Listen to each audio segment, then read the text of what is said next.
এই শাবান মাসে এমন একটা রাত রয়েছে যে রাতকে বলা হয় লাইলাতুন নিসফি মিন শাবান, যেই রাত্রকে কোরআনে বলা হয়েছে লাইলাতুম মুবারাকাত। নবী কয় উম্মত, এই পবিত্র রাত্রিবেলা আমার আল্লাহ পাক রব্বুল আলামিন আমার উম্মতদের জন্য বিশেষ একটা রাত্র হিসেবে দান করেছেন। এই রাত, এই শাবান মাস আমার উম্মতের জন্য একটা বিশেষ নিয়ামত। এই শাবান মাসের মধ্যে আমার আল্লাহ পাক রব্বুল আলামিনের কাছে বান্দাদের আগামী 1 বছরের বাজেট উপস্থিত করা হয়। কোন সুবহানাল্লাহ। অনেক রাত দিয়েছেন, যে এক রাত ইবাদত করলে ওই 1000 বছর 100 বছর ইবাদতের চাইতে আরো বেশি ফজিলত আল্লাহ আমাকে আপনাকে দান করবে। এই জন্য আমার আল্লাহ সূরা দোকানের মধ্যে ঘোষণা দেন, হামিম ওয়াল কিতাবিল মুবিন ইন্না আনজালনাহু ফি লাইলাতিন মুবারাকাহ। আল্লাহ পাক রব্বুল আলামিন ঘোষণা দিচ্ছেন, আল্লাহ পাক প্রথমে হরফে মুকাত্তাত নাজিল করেছেন। আল্লাহ বলেন হামিম, যার অর্থ আমার আল্লাহ এবং আল্লাহর পেয়ারা হাবিবই ভালো জানেন। কোন সুবহানাল্লাহ। ওয়াল কিতাবিল মুবিন, আল্লাহ বলেন সুস্পষ্ট কিতাবের শপথ। ইন্না আনজালনাহু ফি লাইলাতিন মুবারাকাহ। আল্লাহ বলেন নিশ্চয়ই আমি আল্লাহ পাক রব্বুল আলামিন কোরআনকে নাজিল করেছি বরকতময় রজনীতে। এই বরকতময় রজনীতে যে আমার আল্লাহ পাক কোরআন নাজিল করেছেন, আমরা তো জানি কোরআন নাজিল করা হয়েছে রমজান মাসে। রমজান মাসের 26 তারিখ দিবাগত রাত্র, যাকে শবে কদরের রাত বলা হয়, ওই কদরের রাত্রে আমার আল্লাহ পাক রব্বুল আলামিন কোরআন নাজিল করেছেন। কিন্তু এই সূরা দোকানে আমার আল্লাহ যে বলেন আমি আল্লাহ পাক রব্বুল আলামিন কোরআনকে নাজিল করেছি বরকতময় রজনীতে লাইলাতুম মুবারাকা। কিন্তু এখানে লাইলাতুম মুবারাকা বলতে রমজানের 27 তারিখে বুঝান নাই, লাইলাতুল কদরকে বুঝান নাই।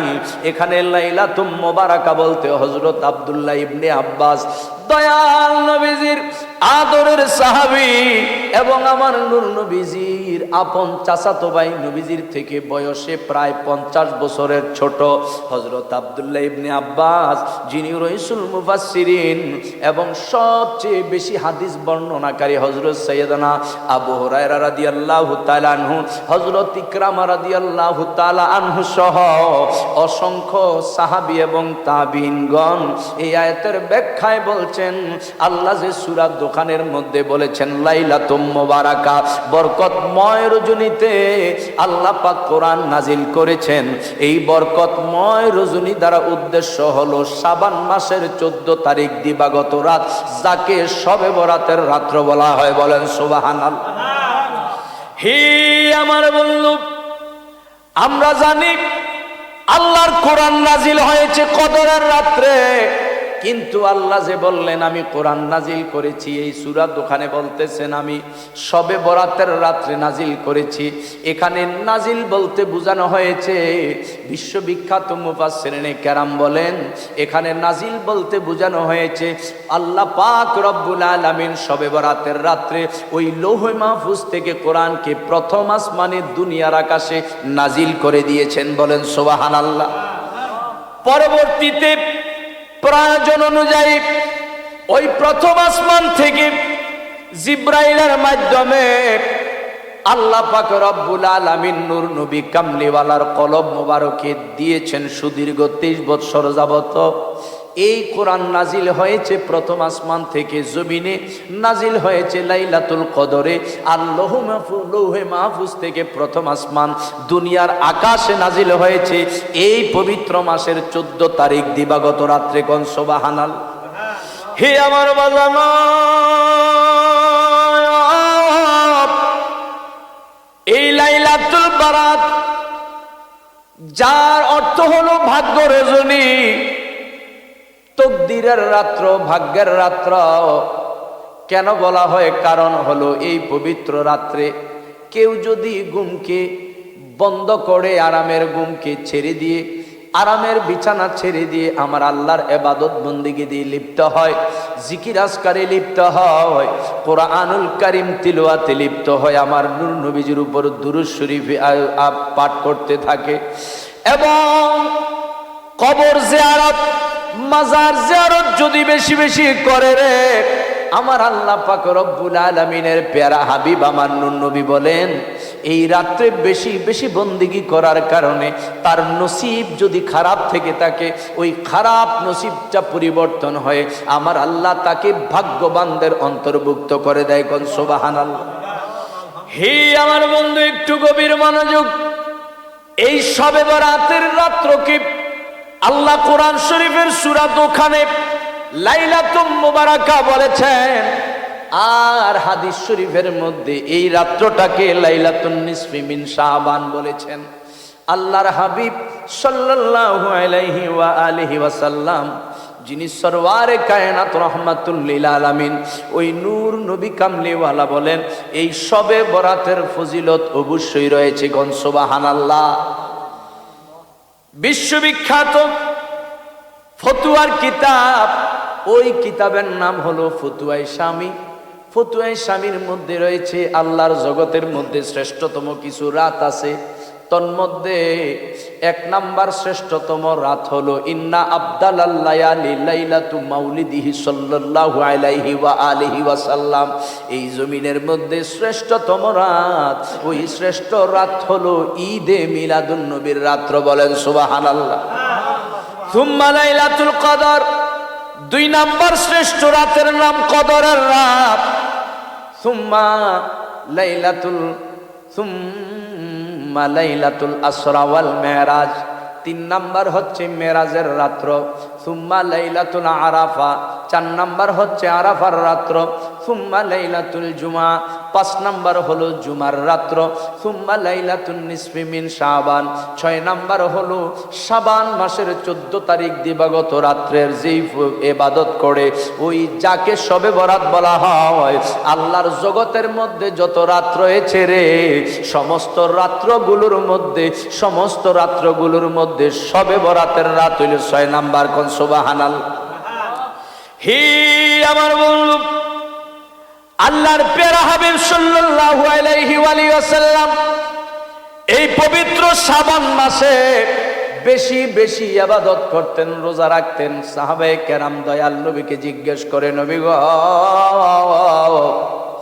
এই পবিত্র মাসে আপনি এত বেশি কেন রোজা রাখেন? গত 10 মাস এত বেশি রোজা রাখতে দেখি না, এই মাসে কেন রোজা রাখেন? নবী কয়, উম্মত রে, এই শাবান মাসে এমন একটা রাত রয়েছে যে রাতকে বলা হয় লাইলাতুন নিসফি মিন শাবান, যেই রাত্রকে কোরআনে বলা হয়েছে লাইলাতুম মুবারাকা। নবী কয়, উম্মত, এই পবিত্র রাত্রিবেলা আমার আল্লাহ পাক রব্বুল আলামিন আমার উম্মতদের জন্য বিশেষ একটা রাত্র হিসেবে দান করেছেন। এই রাত, এই শাবান মাস আমার উম্মতের জন্য একটা বিশেষ নিয়ামত। এই শাবান মাসের মধ্যে আমার আল্লাহ পাক রব্বুল আলামিনের কাছে বান্দাদের আগামী 1 বছরের বাজেট উপস্থিত করা হয়। কোন সুবহানাল্লাহ। আল্লাহর হাবিব বলেন, আগামী 1 বছরের মধ্যে কে মারা যাবে, ওই ব্যক্তির নামটা মৃত ব্যক্তিদের খাতায় লেখা হয়। খাতার মধ্যে লেখা হয়ে গেছে সে মৃত, এবং আগামী 1 বছরের মধ্যে আল্লাহ কাকে কতটুকু রিজিক দিবেন, কার কি নেয়ামত দিবেন, কি বরকত দিবেন, কি রহমত দিবেন, এই শাবান মাসের 14 তারিখ দিবাগত রাত্রিবেলা এটা উপস্থাপন করা হয়, বাজেট পেশ করা হয়। নূর নবী কয়, উম্মতরা রে, আমি এই মাসে রোজা রাখি এই কারণে, আমি চাই আমার আমলনামাটা এমন অবস্থায় আল্লাহ পাকের দরবারে উপস্থিত হোক যেই অবস্থাটাতে আমি রোজা রাখতেছি। কোন সুবহানাল্লাহ। হে আমার বন্ধু, আল্লাহর প্যারা হাবিব সাল্লাল্লাহু আলাইহি ওয়া সাল্লাম বলেন, উম্মত রে, আমার আল্লাহ পাক রব্বুল আলামিনের রহমতের দরজাগুলো বিশেষ 4টা রাত্রে খুলে দেওয়া হয়। কয় রাত্রে? 4টা রাত্র রয়েছে। দয়াল নবী কয়, উম্মত, এই 4 রাত্রে রহমতের দরজাগুলো খোলা হয়, অন্য কোন সময় অন্য কোনো দিন অন্য কোনো রাত্রি ওই দরজাগুলো খোলা হয় না। নবী কয় উম্মত রে, ওই 4 রাত্রের মধ্যে 1 নাম্বার হলো ঈদুল ফিতরের রাত, 2 নাম্বার হলো ঈদুল আজহার রাত, 3 নাম্বার হলো শবে বরাতের রাত, 4 নাম্বার হলো আরাফার রাত। যে হাদিসটা ইবনে মাজাহ শরীফের মধ্যে রয়েছে, এর দ্বারা বোঝা যায় যে 4 রাত্রে আল্লাহ পাকের রহমতের দরজাগুলো বান্দা বান্দীদের জন্য খুলে দেওয়া হয়। ওই 4 রাত্রের মধ্যে একটা রাত্র হলো শবে বরাতের রাত্র। কোন সুবহানাল্লাহ। আল্লাহর প্যারা হাবিব সাল্লাল্লাহু আলাইহি ওয়াসাল্লাম বলে উম্মত রে, এই শবে বরাতের রাতের এত ফজিলত, আমার আল্লাহ পাক রব্বুল আলামিন যখন 14 তারিখ রাত্র 14 তারিখ দিন গিয়া সূর্যটা উদয় হয়, মাগরিবের পরপর 15 তারিখ শুরু হয়। ওই মাগরিবের পরপর সূর্য উদয় হওয়ার সঙ্গে সঙ্গে আমার আল্লাহ প্রথম আসমানের মধ্যে তাজাল্লি দেয়। আমার আল্লাহ বান্দাদেরকে ডাক দিয়া কয়, বান্দারা কে মুসিবতের মধ্যে আসো, আমি আল্লাহর কাছে আজকে প্রার্থনা করো রে বান্দা। আজ আমার প্যারা হাবিবের উম্মতের জন্য একটা বিশেষ রাত্র উপহার দিলাম। ও আমার বান্দারা, কে মুসিবতে আসো, বিপদে আসো, আজকে যদি চাওয়ার মতো চাইতে পারো, আমি আল্লাহ পাক রব্বুল আলামিন তোমাকে বিপদ থেকে মুক্তি দান কইরা দিব। আল্লাহ পাক এভাবে ফজর পর্যন্ত প্রথম আসমানে ডাকতে থাকে বান্দাদেরকে। আল্লাহ বলে, বান্দারা কার রিজিক সমস্যা, কার রিজিক অল্প, আমি আল্লাহর কাছে রিজিক চাও, কারণ রিজিক দেওয়ার মালিক কে? রিজিক দেওয়ার মালিক আল্লাহ।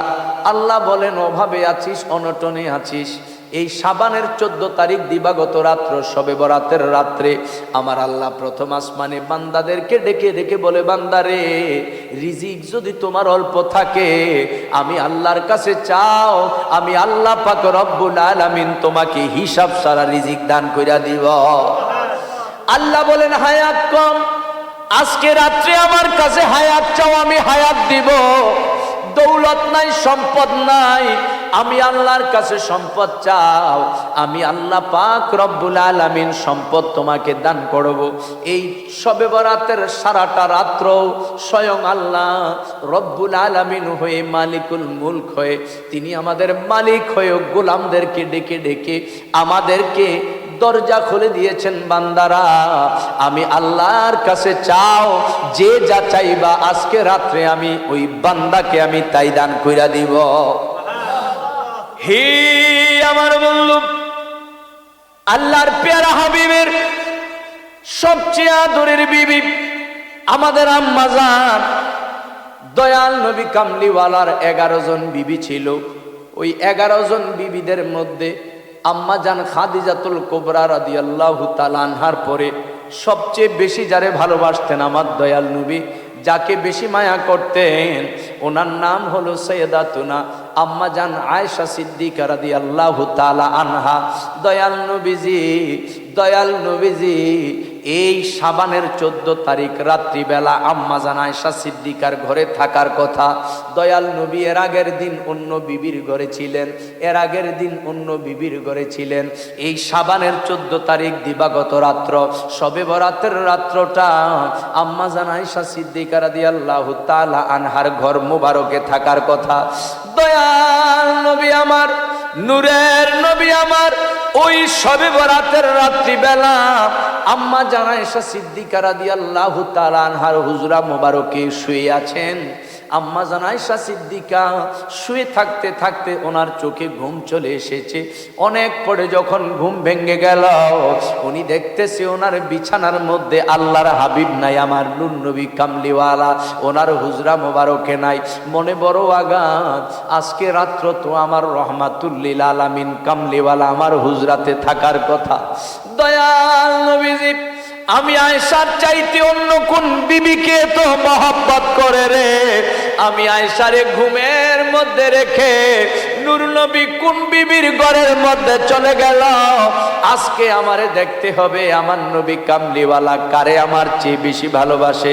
তালাশ করতে করতে করতে করতে আম্মা জান আয়েশা সিদ্দিকা রাদিয়াল্লাহু তাআলা আনহা দেখতেছেন কারো ঘরে দয়াল নবী নাই। আমার নবীরে তালাশ করতে করতে তিনি দেখে আল্লাহর পেয়ারা হাবিব জান্নাতুল বাকিতে যে সাহাবায়ে কেরামকে দাফন করা হয়েছে, ওই সাহাবায়ে কেরামের মাজার শরীফের সামনে দাঁড়াইয়া দাঁড়াইয়া সাহাবীদের জন্য দোয়া করে কবর জিয়ারত কইরা চোখের পানি ফালায়া ফালায়া কাঁদতেছে। কোন সুবহানাল্লাহ। আম্মা জান আয়েশা সিদ্দিকা দয়াল নবীজির পিছনে দাঁড়ানো, নূর নবী কামলিওয়ালা ডাক দিয়া কয় আয়েশা গো, এই আয়েশা সিদ্দিকা তুমি কি মনে করেছো আল্লাহর হাবিব তোমার উপর জুলুম করবে? তুমি ভেবেছো তোমার ঘরে না থেকে আল্লাহর হাবিব মনে হয় অন্য কোনো বিবির ঘরে চলে গিয়েছে? না না না, আজকে রাত্রটা হচ্ছে বিশেষ একটা রাত্র। আজকের রাত্রটা হচ্ছে শবে বরাতের রাত্র। আজকে রাত্রটাকে আমার আল্লাহ পাক রব্বুল আলামিন আমার উম্মতদের জন্য বিশেষ নেয়ামত হিসেবে দিয়েছে। কোন সুবহানাল্লাহ। এই হাদিস দ্বারা প্রমাণ হয় শবে বরাতের রাত্রে ইবাদত করা বৈধ, শবে বরাতের রাত্রে কবর জিয়ারত করা দয়াল নবীর সুন্নাত। অথচ আমাদেরকে এখন কিছু মোল্লা মুন্সি আছে ওয়াজ শোনায় শবে বরাতেও ইবাদত করা নাকি বেদাত। নাউজুবিল্লাহ। আরো জোরে কোন নাউজুবিল্লাহ। শবে বরাতের রাত্র হইল 14 তারিখ, আরবি 14 তারিখ দিবাগত রাত্র। তাইলে কয় তারিখ পরে? 15 তারিখ। কয় তারিখ পরে? এই 15 তারিখ নাকি কোনো রোজা নাই, কোনো নফল নামাজ নাই, কোনো জিকির আজকার নাই। বলেন আল্লাহকে ডাকার জন্য কি কোনো নির্দিষ্ট দিন লাগেনি? আল্লাহরে ডাকতে কোনো বাধা বিপত্তি ইসলামের মধ্যে আসেনি যে অমুক রাতে ডাকা যাবে, অমুক রাত্রে ডাকা যাবে না, অমুক সময়ে ডাকা যাবে, অমুক সময়ে ডাকা যাবে না। বান্দা যখন খুশি তখনই আল্লাহরে ডাকতে পারবে। তবে বিশেষ বিশেষ কিছু নেয়ামতের রাত্র রয়েছে, যেই রাত্রগুলোতে ইবাদত করা 1000 বছর ইবাদতের চাইতে অনেক উত্তম। কোন সুবহানাল্লাহ। আজকে বলা হয় শবে বরাতে নাকি কোনো ইবাদত নাই, কোনো বন্দিগি নাই। শবে বরাতে রাত্রেও নফল নামাজ নাই, জিকির আজকার নাই, দিনেও রোজা নাই। যদি কেউ রাত্রে সজাগ থাকে ইবাদত করে, দিনে রোজা রাখে, তার নাকি সওয়াবের বদলে গুনাহ হবে। কোন নাউজুবিল্লাহ। কেউ আল্লাহরে ডাকলে গুনাহ হবে এমন কোন কথা আল্লাহর জগতে জীবনে শুনছেননি? কিন্তু ওই আলে কবিশের কাছে শোনা যায়। গোটা দুনিয়ার মধ্যে যা না শুনবেন এই কবিশ্বর দলের কাছে তা শোনা যায়। ঠিক কিনা বলেন? এই কবিশ্বর দলের যেমন দলও উল্টা পাল্টা, এটির ফতুয়া উল্টা পাল্টা। এটিনে ফতুয়া দেয় শবে বরাতে রাতেও ইবাদত করা যাবে না, দিনেও রোজা রাখা যাবে না, দিনের মধ্যে ভুলেও রুটি বানান যাইতো না। কি বানান যাইতো না? হালুয়া বানানো যাবে না, ডাইলবাজি রান্ধন যাইতো না, রুটিও বানান যাইতো না। কেন? কেউ যদি শবে বরাতের দিনের বেলা রুটি আর হালুয়া খায়, কিয়ামত পর্যন্ত নাকি তার জন্য তওবার দরজা বন্ধ। বলেন এই পৃথিবীর সবচেয়ে খারাপ লোকটাও আল্লাহর কাছে যদি ক্ষমা চায়, তওবা করে মনে প্রাণে, তার জন্য কি তওবার দরজা বন্ধ? সবচেয়ে খারাপ আল্লাহর এই দুনিয়ার মধ্যে তার মতো গুনাহগার আর কেউ নাই। ওই লোকের জন্য কি আল্লাহ তওবার দরজা বন্ধ রাখছে? বন্ধ রাখে নাই। বন্ধ তো রাখেই নাই। আল্লাহ বলেন ইবাদতকারী সারা রাত মসজিদে বসে বসে কোরআন তিলাওয়াত করলে আমি যতটা পছন্দ করি, বসে বসে ইবাদতকারী সারা রাত আমি আল্লাহর জিকির করলে তার জিকির যত পছন্দ করি, ইবাদতকারী সারা রাত দাঁড়িয়ে দাঁড়িয়ে মসজিদে নফল নামাজ পড়লে ওই ব্যক্তির নফল নামাজ যত বেশি পছন্দ করি, সারা পৃথিবীর সবচেয়ে খারাপ লোকটা যদি তওবা করার নিয়তে আমি আল্লাহর কাছে এক ফোঁটা চোখের পানি ছেড়ে দেয়, ওই ইবাদতকারীর ইবাদতের চেয়ে ওই গুনাহগারের চোখের পানিকে আমি বেশি পছন্দ করি। তাইলে সবচেয়ে বড় সমাজের মধ্যে, রাষ্ট্রের মধ্যে, গোটা পৃথিবীর মধ্যে খারাপ লোকটারও জন্য তওবার দরজা আল্লাহ খোলা রাখছে না বন্ধ করছে? খোলা রেখা দিছে। কিন্তু এই আলে খবিশের দল কয় আপনি কি এর রুটি খাইছেন আর ডাইলবাজি খাইছেন, এই অপরাধে আপনি লাগে তওবার দরজা বন্ধ। কত বড় শয়তান এগুলা। রুটি বানানো হয় এই যে আটা ময়দা এগুলো দিয়ে, সুজি দিয়া, চাইলের গুঁড়ো দিয়ে রুটি বানানো হয়। এগুলো কি হালাল খাদ্য না হারাম? তাইলে চাইল খাওয়া, ডাইল খাওয়া, হালুয়া খাওয়া, তারপরে আটার রুটি, ময়দার রুটি খাওয়া, এটা হালাল।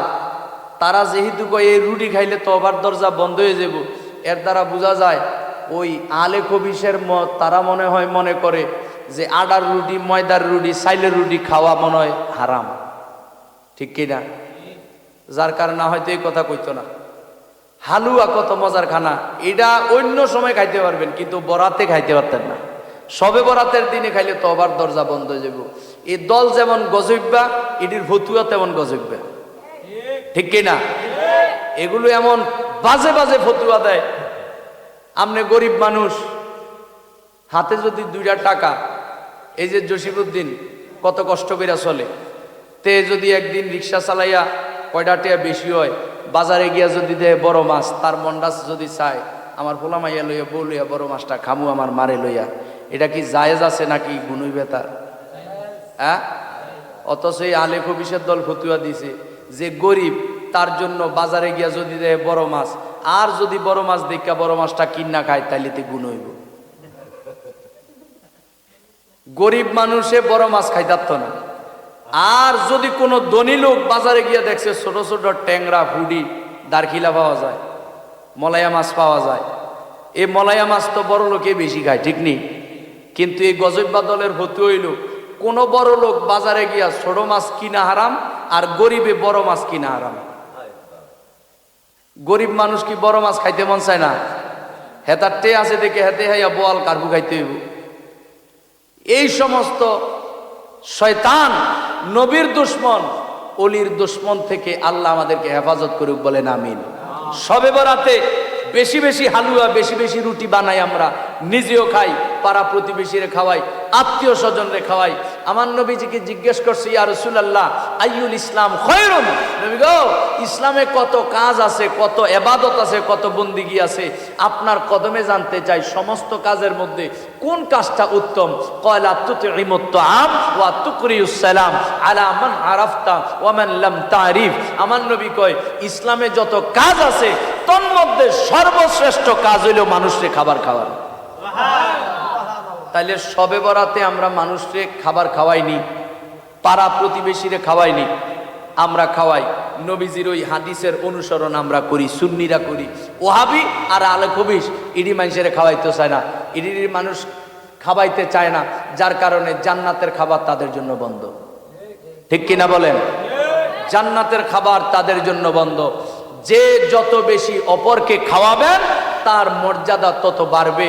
বুখারী শরীফের হাদিস, একজন পতিতা দেহ ব্যবসায়ী কুকুরকে পানি খাওয়ানোর কারণে একজন পতিতাকে যদি আল্লাহ জিন্দেগীর গুনাহ মাফ করে ওলি বানায়া দিতে পারে, আপনি আমি যদি শবে বরাতের রাত সহ, অন্যান্য শবে বরাতের দিন সহ অন্যান্য সময় মানুষদেরকে খাওয়াই, মানুষ তো আর কুত্তার মতো না, মানুষ হইলে আশরাফুল মাখলুকাত, সৃষ্টির শ্রেষ্ঠ জীব।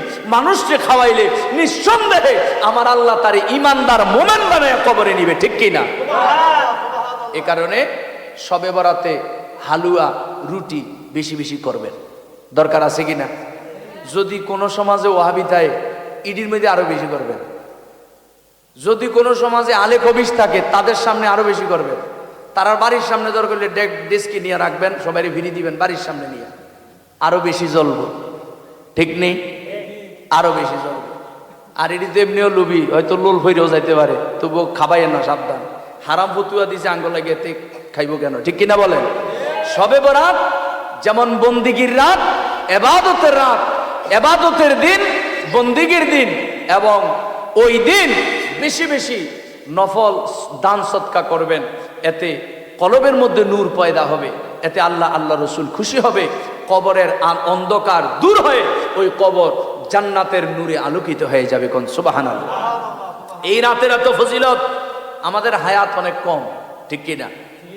অনেক কম আমাদের হায়াত। আগের যুগে উম্মতেরা হায়াত পাইতো 1000 বছর, 1500 বছর, কিন্তু এখন আমরা হায়াত পাই কয় হাজার বছর? তুমি যেটা আসলি না মরে গেছো, 40 বছর বয়স। কত তোমার? আমরা হয়তো 70, 60, 80 গড়ে, এর চেয়ে বেশি বাঁচি না।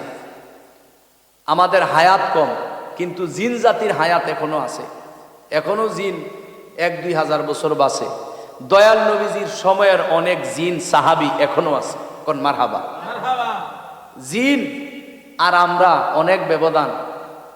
আমরার ছেলেরা মেয়েরা বালেগা হয় কয় বছর বয়সে? ক্রিয়া উপকর কয় বছর বয়সে তুই বালেগ হইছ? অন বয়স কত তোর?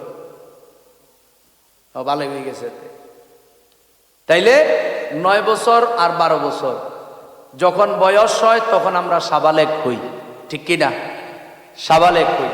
আর জিন সাবালেক হয় 300 বছর বয়সে, মানে এর আগে শিশু বাচ্চা দেয়।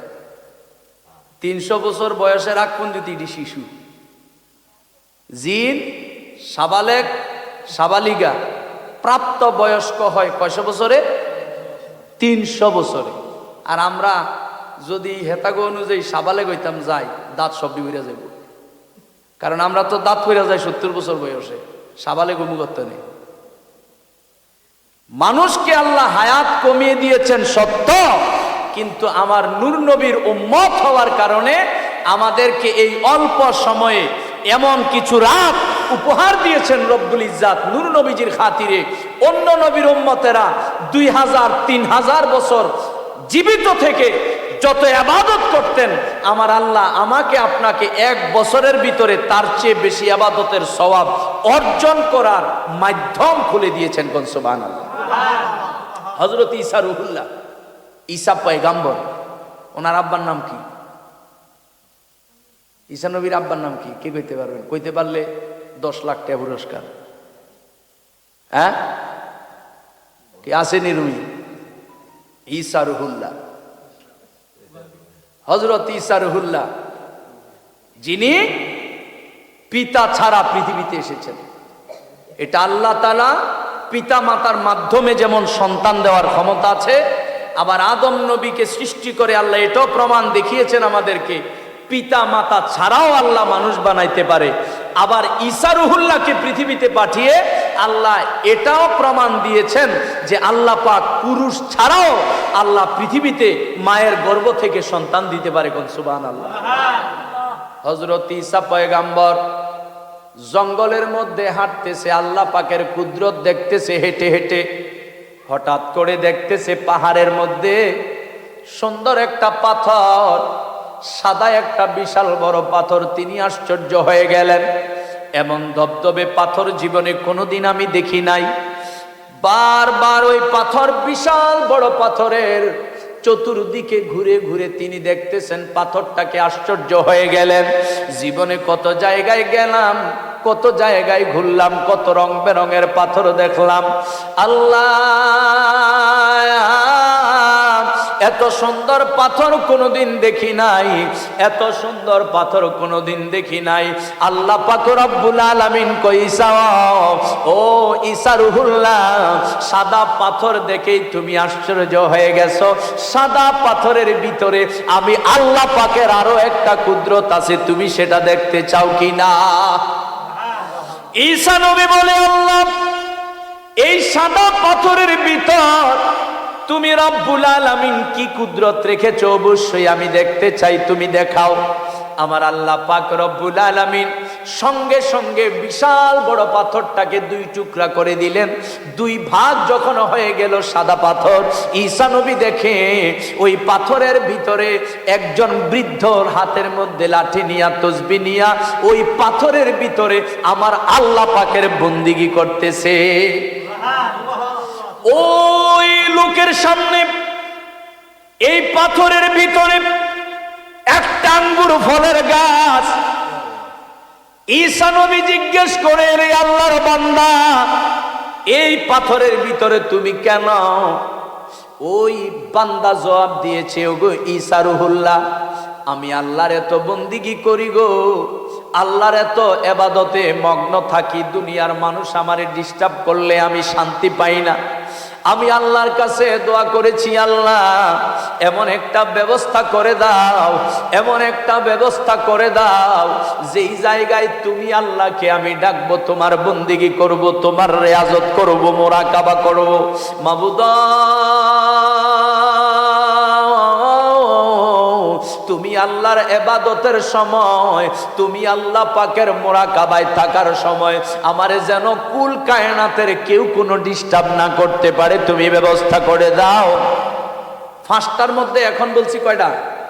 জিলহজের 8, 9 ঈদুল ফিতর, মানে জিলহজের 10 ঈদুল আজহা, আর হইল ঈদুল ফিতর। আরেকটা হলো লাইলাতুন নিসফি মিন শাবান, শবে বরাতের রাত।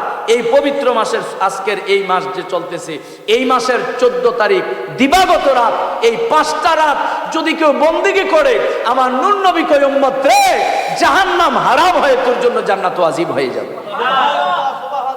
আল্লাহর প্যারা হাবিব সাল্লাল্লাহু আলাইহি সাল্লাম বলেন, এই পবিত্র মাসে যে ইবাদত করে, বনু কলব একটা গোত্র, একটা বংশ আছে, গোত্র, যেই বংশের লোকেরা বেশি ধনী ছিল মক্কা শরীফের মধ্যে।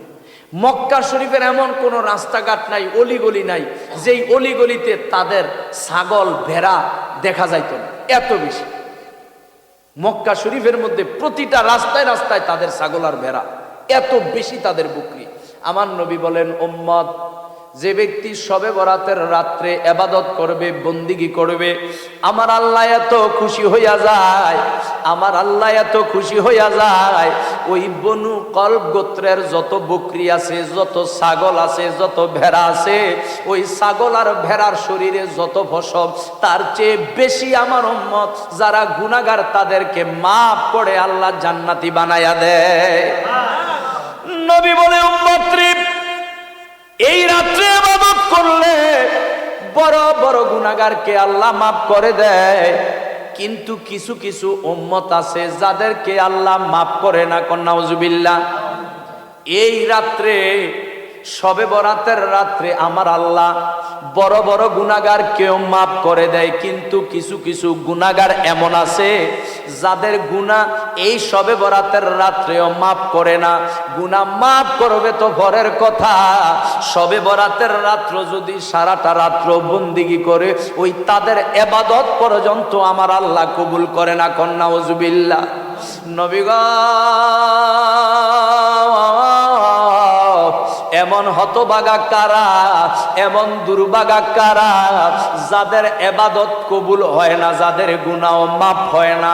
শবে বরাত একটা বিশেষ রাত্র, যে একটা রাত্র ইবাদত করলে 400 বছরের চেয়ে বেশি সওয়াব পাওয়া যায়, জাহান্নামী জান্নাতি হয়ে যায়। দুর্ভাগা হতভাগা ভাগ্যবানদের অন্তর্ভুক্ত হয়ে যায়। ইয়া রাসূলুল্লাহ, আপনার কদম মোবারকে জানতে চাই, ওই হতভাগা কারা যাদের ইবাদত কবুল হয় না, গুনাহ মাফ হয় না? আমার নবী কয়, উম্মত রে, শোনো শোনো শোনো, যারা নেশাতে আসক্ত, অর্থাৎ যারা নেশাখোর, যারা মদ খায়, যারা গাঁজা খায়, এক কথায় নেশা জাতীয় যত জিনিস আছে, ওই নেশাতে যারা আসক্ত, আমার নবী বলে, উম্মত রে, শবে বরাতের রাত্র, শবে কদরের রাত্র, আল্লাহ বিশেষ বিশেষ যেই রাত্র দিয়েছেন, শবে মেরাজের রাত্র, জুমার রাত্র, ওই বিশেষ রাত্র গুলাতে তারা যতই বন্দিগি করুক না কেন, তাদের ইবাদত আমার আল্লাহ কবুল করে না। জোরে কর নাউজুবিল্লাহ। বাজান, সমাজে অনেক যুবক আছে, অনেক আমার ভাইয়েরা আছে যারা নেশাও করে, কিন্তু শবে বরাতের রাত্রটা হইলে পাগল হইয়া যায়। কই সব সময় নেশা করলে আজকে আমি নেশা করব না, কারণ আজকে ইবাদতের রাত। ওই নেশাখোর পর্যন্ত শবে বরাতে ইবাদত করেনি। ওই নেশাখোর শবে বরাতে, শবে কদরে, শবে মেরাজে ইবাদত করে। নবী কয়, উম্মত রে, তুমি যদি নেশাতে আসক্তি হইয়া থাকো রে উম্মত, যতই সারা রাত বন্দিগি করো না কেন, তোমার ইবাদত কবুল হবে না। সুতরাং যারা নেশা করে শবে বরাতের আগে, ওই নেশা থেকে তওবা করার দরকার আসেনি। 2 নাম্বার, আমার নবী কই যাদের বন্দিগি কবুল হবে না, যাদের গুনাহ আমার আল্লাহ মাফ করবে না, 2 নাম্বার হলো মা বাবার অবাধ্য সন্তান। এমন সন্তান সমাজে পাওয়া যায়নি, বলেন না পাওয়া যায়নি? মা বাবার অবাধ্য সন্তান সমাজে আসেনি। আমার নবী কয় উম্মত রে, তুই তোর মায়ের উপর তোর বিবিরে প্রাধান্য দেস। এমন অনেক যুবক আছে দেখবেন, বউরে ভালোবাসতে গিয়া মায়ের মনে আঘাত দেয়, বউয়ের খবর রাখে, বউয়ের খবর লয়, মার খবর লয় না। এমন সন্তান আসেনি। নিজের বিবির জন্য রং বেরঙের খাবার হোটেলের মধ্যে খাওয়ায়, কিন্তু মায়ের জন্য কোনো খাবার নাই। নিজের বিবিরে ভালোবাসে, মাকে ভালোবাসে না, বাবারে ভালোবাসে না। নিজের স্ত্রীকে বড় মায়ার সঙ্গে বিবির সাথে কথা কয়, বাবা মায়ের সঙ্গে কর্কশ ভাষায় কথা কয়। এমন সন্তান আসেনি। নবী কয় উম্মত, নিজের বিবিরে প্রাধান্য দাও, মায়ের সঙ্গে দুর্ব্যবহার করো, বাবা মায়ের দায়িত্ব পালন করো না, বাবা মায়ের খোঁজ খবর রাখো না, বাবা মায়ের অবাধ্য সন্তান। নবী কয় উম্মত, এই শবে বরাতের রাত্রে যারা বাবা মায়ের অবাধ্য সন্তান, তাদের বন্দিগিও কবুল হয় না এবং তাদের গুনাহও আমার আল্লাহ মাফ করে না। কন্যা উজুবিল্লাহ। সুতরাং সমাজে যদি কোনো যুবক যুবতী মা বাবার অবাধ্য থাইকা থাকে, শবে বরাতের আগে মা বাবার কাছে মাপ চাওয়ার দরকার আসেনি? জোরে বলেন আসেনি? মা বাবারে আঘাত দিছেন, আল্লাহর কাছে 1,00,000 বার মাপ চাইলেও লাভ নাই, মা বাবা যদি মাপ না করে। ঠিক নি? 3 নাম্বার, আমার নবী বলেন উম্মত রে, যাদের ইবাদত কবুল হয় না, যাদের গুনাহ আমার আল্লাহ মাফ দেয় না, 3 নাম্বার হতভাগা হলো যারা আত্মীয়তার সম্পর্ক ছিন্ন করে। অনেকে দেখবেন খালার খবর রাখে না, মায়ের খবর রাখে না, নিজের বোনদের খবর রাখে না, ভাইদের খবর রাখে না। এক কথায় আত্মীয় স্বজন যারা আছে, আত্মীয় স্বজনদের সাথে সুসম্পর্ক রাখে না, আত্মীয় স্বজনদের সাথে সম্পর্ক বিচ্ছিন্ন করে। আমার দয়াল নবী কয় উম্মত, আমার আল্লাহর নাম হইল রহমান, আর আত্মীয়কে আরবিতে কয় রেহেম। আল্লাহর নাম রহমান, এই রেহেম শব্দ থেকেই রহমান, রেহেম শব্দ থেকে রহমান। আমার নূর নবী বুখারী শরীফের মধ্যে কয় উম্মত, যে ব্যক্তি আত্মীয়তার সম্পর্ক ছিন্ন করবে, আমার স্বয়ং আল্লাহ পাক তার সাথে সম্পর্ক ছিন্ন করে দিবে। কন্যা উজুবিল্লাহ। শুধুই তাই নয়, নূর নবী কয় ওই শবে বরাতে যাদের বন্দেগী কবুল হয় না, শবে বরাতের রাত্রে আল্লাহ যাদের গুনাহ ক্ষমা করে না, তাদের যে 4 নম্বরে হলো আত্মীয়তার সম্পর্ক ছিন্নকারীর ইবাদত কবুল হয় না। 5 নাম্বার নবী কয় যারা ছবির কাজ করে, যারা স্টুডিওর কাজ করে, বিনা কারণে, অনেক স্টুডিও কারণে ছবি তোলা জায়েজ, বিনা কারণে জায়েজ নাই। বাজানো অনেকে আছে দেখবেন ভাস্কর্য আঁকে, ঠিক নেই? দেখবেন রাস্তার মোড়ে মোড়ে বিভিন্ন ব্যক্তিদের ছবি ভাস্কর্য দেখা যায়, মূর্তি বানায়, বিভিন্ন ব্যক্তিদের মূর্তি। আমার নবী কয় ও উম্মত, যারা এই ধরনের কাজ করে তাদের বন্দিগি শবে বরাতের রাত্রে কবুল হবে না, তাদের গুনাহ মাফ হবে না। আরেকটু হলো 6 নম্বরে হলো সগলখোর। কি খোর? আরো জোরে। সগলখোর কারে কয়? দেখবেন একজনে আমার কাছে আইসে একটা কথা কইছে, আমি গিয়ে আরেকজনের কাছে লাগাইছি, এটারে কয় সগলখোর। এটারে কি কয়? সমাজের একজনের কথা আরেকজনের কাছে যাইয়া ফেস লাগায়, ফেতনা লাগায়, ঝগড়া বাড়ায়। নবী কয় উম্মত রে, যে ব্যক্তি চুগলখোর, শবে বরাতের রাত্রে ওই লোকটা যতই বন্দিগি করুক তার বন্দিগি কবুল হবে না। 7 নম্বরে হইল জেনাখোর। সমাজে দেখবেন অনেকে জেনা করে। নবী কয় উম্মত, ওই ব্যভিচারী নারী এবং পুরুষের বন্দিগি কবুল হবে না। নবী কয় উম্মত রে, 8 নম্বরও যাদের বন্দিগি কবুল হয় না। আর 8 নম্বর হলো হিংসুক। অনেকে দেখবেন হিংসা করে, আসেনি?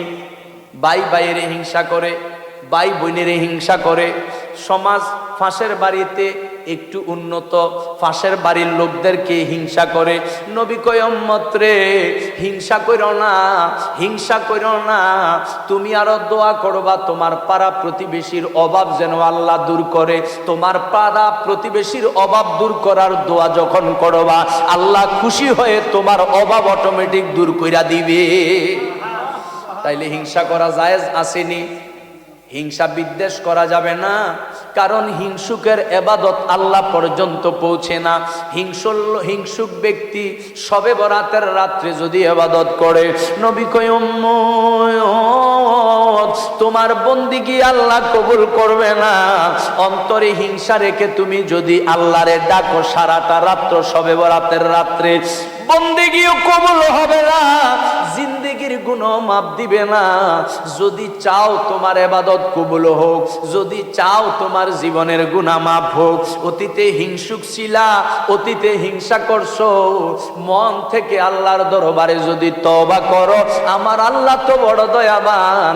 তওবা করলে, অন্তর থেকে হিংসা বিদ্বেষ বাদ দিয়া দিলে, আমার আল্লাহ পাক তোমার বন্দিগি আল্লাহর আরশ আজিমে কবুল করে নেবে। কোন সুবহানাল্লাহ। আল্লাহুম্মা সাল্লি আলা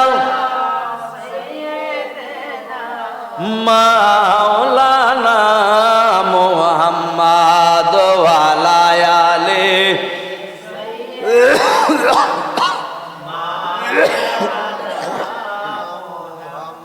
তাইলে শবে বরাতের রাত্রে বেশি বেশি ইবাদত করার দরকার আছে।